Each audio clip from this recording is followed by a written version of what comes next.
Bienvenue à la Monster Energy Cup 2014 à Las Vegas, en plein désert du Mojave, le désert le plus aride des États-Unis. On pense que ça va être aussi le cas sur la piste ce soir dans ce stade. Bonsoir. Bonsoir. Bonsoir. Et on est à 30 secondes de cette première manche de la Monster Energy Cup avec à l'image Trey Canard et Blake Baggett numéro 4 sur la Suzuki, première apparition officielle, avec Jason Anderson également le numéro 21 sur la nouvelle Husqvarna, et bien sûr l'un des hommes forts, le numéro 18, Davey Millsap, c'est un homme très attendu également, nouvelle machine, Kawasaki 450, du team officiel Monster Energy. On a vu furtivement aussi Joss Hill sur une KXF. Et c'est parti pour cette première manche, avec comme vous pouvez le voir les deux départs séparés, toujours aussi original ici à Las Vegas pour cette Monster Energy Cup, avec regardez les deux lignes droites complètement à l'opposé, une entrée énorme pour les spectateurs de chaque côté, et ils vont maintenant se rejoindre au milieu avec le all shot. C'est vraiment un circuit différent des autres. Et le all shot pour Trey Canard, le numéro 41 sur la CRF, devant Jason Anderson sur la Husqvarna. Image assez bluffante de la Husky, c'est très rare de la voir aux États-Unis. Et attention également au numéro 32, je crois, de Justin Hill sur la KTM, superbe whip pour le nouveau pilote KTM, très en verve en ce moment, hein, suite à la Red Bull Straight Rhythm, on l'avait vu, avec Marvin Musquin en finale. Oui, là il pilote donc quoi comme 450, ouais, officiel KTM. Oui, parce qu'on le retrouvera normalement en light l'année prochaine. Et c'est parti très très vite, vous découvrez ce circuit ultra rapide comme tous les ans. D'autant plus que pour la Monster Energy Cup c'est plutôt hybride ce circuit avec mixte, supercross, motocross. Et on retrouve un excellent Justin Hill qui met une grosse pression là sur Trey Canard, on le voit recouper les traces. Intéressant duel là pour la première position, pas forcément des pilotes qu'on attendait à cette place là. Ça a l'air d'être compliqué à trouver, c'est vraiment sec comme on disait tout de suite. Et là, il faut vraiment avoir une bonne technique pour être à l'aise. Oh, regardez cette courbe de Trey Canard à la limite de l'adhérence. Un pilotage toujours exceptionnel, Trey Canard, fin technicien. Ah oui, on peut voir aussi qu'on n'a que 10 tours par finale là. C'est un peu un format différent des autres finales. Et on est environ en 1 minute 10 pour les meilleurs au tour. Donc ça va aller assez vite, il ne faut pas perdre de temps. Et ce passage de Justin Hill sur le triple là, vraiment beau.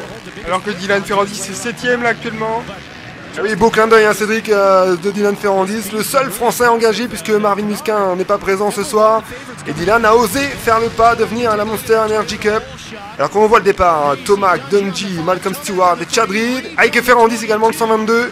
Oh, et qui accroche Chad Reed. Chad Reed en perdition complètement. Limite.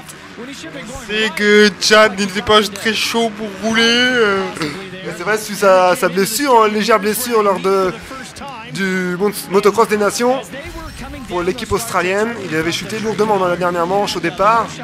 Et Justin Hill, incroyable, Justin qui ne lâche pas du tout face à Trey Canard. Il donne vraiment beaucoup d'énergie dans ce début de course. Et on voit Trey Canard qui corrige son erreur de tout à l'heure, qui va chercher l'extérieur. C'est dommage, il l'a pas joué super motard, ça a été bien. C'était un petit peu catastrophe quand même. On voit aussi Dungey qui est complètement en trail, il est 10ème. Et ça va être compliqué de remonter hein, parce que cet après-midi on a vu les chronos. Les 17 premiers étaient en 1 seconde. Alors imaginez le tempo qu'il va falloir. Oh, et c'est Justin Hill de plus en plus à l'envers sur le triple saut. Absolument énorme, il aurait pu faire le concours de Best Whip tout à l'heure. Je cherche l'enchaînement dont parlait Dylan et qui ne passait pas. Apparemment c'est ça qui l'a désavantagé. Oui, lors des qualifications tout à l'heure, ouais, ça a été compliqué pour Dylan. Il ne passait pas le trip que tous les professionnels passaient devant. Et on va voir si ça va l'handicaper pendant cette soirée. En tous les cas, pour l'instant, il est 11ème derrière Chad Reed et devant Jake Weimer. Donc une bonne position pour l'instant pour Dylan qui pilote une 450. Pour lui, c'est la première fois en course officielle. Ah, il a peut-être pour rouler en élite quand même. Je ne sais plus, sur la 450. Je ne sais même pas s'il a fait une apparition en élite. Blake Baggett également, première apparition lui pour lui, c'est sûr en 450. Ça fait un petit peu bizarre de le voir sur une Suzuki, on a tellement vu depuis de nombreuses années. Regardez, il est avec Tomac, le numéro 3, maximum attaque dans la ligne droite. Toujours aussi étonnant ce pilote qui ne lâche pas l'accélérateur. Et regardez cette courbe, énorme. Superbe courbe, vraiment à bloc. Superbe passage d'Eli Tomac.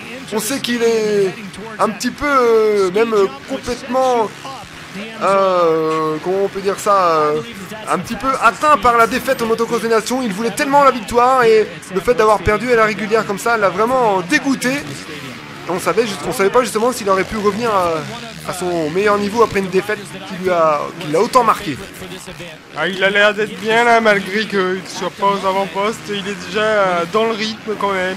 Ouais, il est 5ème, hein, la poursuite de Davy Millsaps, mais on voit qu'il se donne vraiment à 100%. Alors qu'on voit le passage de la course. Et voilà, c'est la trace d'Eli Tomac qui ne lâche pas vraiment sa trace intérieure. Il est resté plein gaz, hein. Il fallait pas qu'elle décroche de l'arrière. Je pense qu'il a dû bien charger le repose-pied extérieur là pour passer comme ça. Alors que devant, Trey Canard se donne un petit peu d'air maintenant sur Justin Hill. Trey Canard, ouais, cette trajectoire, ouais, vraiment ce vélodrome qui est assez fabuleux techniquement. Il faut être un fin technicien de la poignée de gaz. Et c'est cet enchaînement, le triple, qui est absolument énorme. Alors que Justin Garcia est 3ème. Quatrième, Justin Garcia. Il vient de se faire passer par Davy Millsaps. Première sortie pour lui aussi sur sa nouvelle moto. Vraiment une occasion ce soir de découvrir les pilotes en version 2015. Et Davy Millsaps, ça fait plaisir de le revoir parce qu'on ne l'a pas vu depuis 2013. Malgré qu'il a changé de couleur, il est toujours aussi gros sur la moto. Car ouais, elle semble bien lui aller aussi. On va voir ça en début d'année prochaine, mais on se souvient de son année 2013 absolument exceptionnelle face à Ryan Villopoto. Il n'avait rien lâché sur la Suzuki Rockstar. Et là, depuis que Rockstar a été passé sur des KTM, ça a été beaucoup moins bien. On l'a même quasiment jamais vu rouler avec. Oui, parce qu'il n'a pas fait de finale. Il n'a jamais roulé avec, il s'est blessé aussitôt. Alors est-ce que c'était voulu ou pas? Certains disent qu'il n'a jamais aimé la KTM, donc à voir, on verra si la Kawasaki lui réussit mieux. En tous les cas, il a l'air d'être à son meilleur niveau. Chose est sûre, c'est que le retrait de Villopoto a dû motiver certains grand nombre de pilotes pour l'année prochaine. Le championnat, ça c'est clair. Et ça laisse le champ libre notamment à un certain Ryan Dungey qui lui court après ce titre depuis maintenant 5 années ou 6 ans même maintenant, puisqu'il a gagné en 2010. Donc ça va faire 5 ans l'année prochaine. Ouais, ben c'est vrai qu'il réalise des saisons régulières, mais après pas vraiment de coups d'éclat extraordinaires. Peut-être 2015 pour Ryan Dungey, mais en tous les cas ce soir il ne nous montre pas vraiment de grandes choses. Il est un petit peu loin. C'est qu'à cette époque de l'année, là on est qu'au mois d'octobre et c'est plutôt en plein testing que déjà à la course. C'est vrai que Ryan a enchaîné tellement de courses cette année, on le disait à la Red Bull Straight Rhythm, il n'avait pas participé, il avait tellement enchaîné de courses, il a fait tous les championnats qu'il pouvait faire cette année. Supercross, motocross et motocross des nations. On a bien vu au MX des nations qu'il n'était pas super top non plus. Il commençait à fatiguer sûrement. Et Trey Canard, lui par contre, il est en pleine possession de ses moyens depuis sa fin d'outdoor. Absolument phénoménal où il a gagné plusieurs manches, et bien on le retrouve à son meilleur niveau, là on peut le dire maintenant. Ah oui, là il en voit vraiment bien, aucune hésitation dans son pilotage, il est vraiment sûr de lui. Et sur le triple, et encore peut-être le triple, ouais, super propre. Justin Hill c'est pareil, on voit vraiment les cadors qui enchaînent. Barcia qui a tenté une trajectoire différente, et attention peut-être une attaque par derrière. On a vu Eli Tomac vraiment dans sa roue. Ah oui, on voit bien que Davy Millsaps est bien à l'aise sur la moto, en tout cas, ça c'est net. On retrouve son style vraiment caractéristique qu'on avait trouvé en 2013, assez propre, beaucoup debout.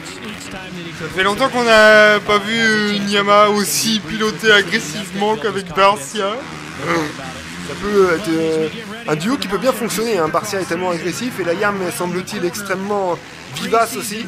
Ah oui, si on peut comparer une CRF, à mon avis, il n'y a pas photo. Il disait manquer un petit peu de chevaux par moment sur la Honda, et bien cette fois ça devrait lui aller comme un gant.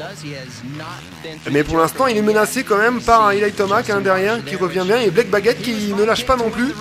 On le savait un petit peu puisque les temps chrono étaient très serrés, mais là ça se confirme en course, c'est Barcia qui est au maximum. Lui qui a gagné ici il y a 2 ans et qui court après un nouveau succès dans cette Monster Energy Cup, même si ça paraît un petit peu compliqué. Alors on se souvient, la Monster Energy Cup, hein, celui qui remporte les 3 manches gagnerait $1 million. On va réussir à gagner les 3 manches. Voilà, c'est là toute la difficulté. Et si celui qui gagne le général, par contre, il empoche quand même $100 000, donc c'est pas rien. Même montant qu'à la Red Bull Straight Rhythm cette année. C'est bien pour partir en vacances. Attention, le passage de Dustin Barcia dans la Joker Lane. C'est parti. Il y a évidemment ce petit passage, hein, comme tous les ans. Oh, le passage de Barcia là, au rupteur. Il n'a pas mis ses pneus jaunes comme lors des essais. On peut noter qu'ils ont des pneus assez bizarres, un peu vintage.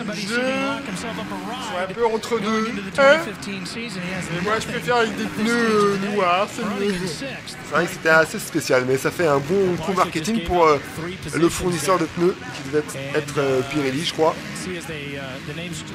Et Malcolm Stewart qu'on voit aussi là, qui est bien placé, hein, lui qui n'a pas de team toujours pour l'année prochaine. Qui cherche un guidon qui est pour l'instant sur une CRF aux couleurs de Seven, la marque de son frère. Peut-être que James pourra lui filer sa suce s'il n'a pas le droit de rouler. Ah, normalement c'est bon, ça y est, c'est officiel, James Stewart a été blanchi, mais pourtant il ne peut pas rouler ce soir parce que le procès a lieu la semaine prochaine, donc pour l'instant il ne peut pas rouler, mais ça va venir pour James. Attention, Dungey sur Malcolm, c'était Justin Barcia. Eh bien, de toute façon, avec ces affaires-là, eh bien, je ne pense pas que malgré qu'il aurait pu terminer tout le championnat, il n'aurait pas été champion. Donc, oui, ça n'aura pas changé grand-chose sur le papier, mais c'est le fait d'avoir un contrôle antidopage positif. Alors apparemment, c'était pour des substances qui étaient autorisées par les médecins, puisque c'était en rapport à une maladie en fait. Oui, bon, c'est un petit peu tiré par les cheveux un peu, mais après, on ne sait pas. Les deux anciens nouveaux coéquipiers, Dungey et Wilson, roue en roue pour la 8 et 9e place. Alors qu'on est dans le dernier tour de cette première manche, et Trey Canard qui va aller s'imposer. Belle victoire pour Trey qui a mené de bout en bout, qui passe dans ce dernier enchaînement triple, superbe, propre.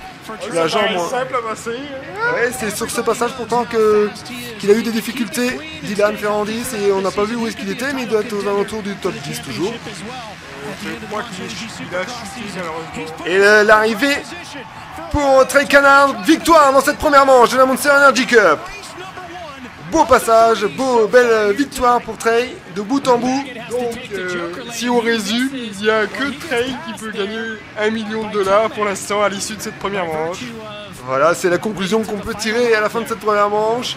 Justin Hill, superbe deuxième. Hein. Vraiment, on n'attendait pas à cette place-là. Roger va être énervé de voir Dungey et son... Oh, la chute de Ferrandis, 122 malheureusement dans le dernier tour. Ah, dommage pour Dylan qui devait pas être trop mal quand même, et là ça va être beaucoup plus compliqué. Je crois que c'est lui dans la Joker Lane. Oui, en plus, oui. C'est dès qu'il avait pris l'arrivée juste avant la fin. On revoit ce départ de Chad Reed. Limite. Et ce superbe slow motion de Trey Canard et la victoire dans cette première manche.